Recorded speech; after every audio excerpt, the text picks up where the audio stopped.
الحمدللہ رب العالمین والصلاة والسلام علی سید الانبیاء والمرسلین اما بعد فاعوذ باللہ من الشیطان الرجیم بسم اللہ الرحمن الرحیم الصلاة والسلام علیکہ یا رسول اللہ وعلی آلک وصحابک یا حبیب اللہ۔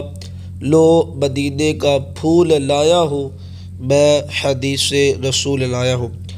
آج انشاءاللہ عز و جل حدیث نمبر 17، 18، 19 اور 20 سننے کی سعادت حاصل کریں گے۔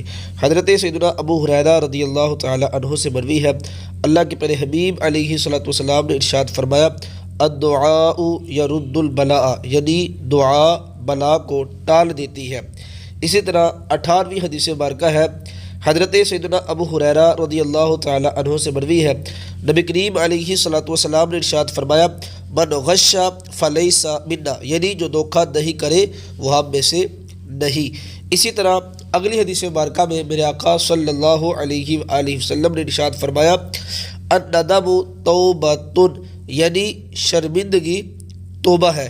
اسی طرح احادیث مبارکہ میں نبی علیہ الصلوۃ والسلام نے ارشاد فرمایا، حضرت ابن مسعود رضی اللہ تعالیٰ عنہ سے یہ حدیث مروی ہے کہ نبی کریم علیہ الصلوۃ والسلام نے ارشاد فرمایا، التائب من الذنب کمن لا ذنب لہ، یعنی گناہ سے توبہ کرنے والا ایسا ہے جیسا کہ اس نے گناہ کیا ہی نہیں۔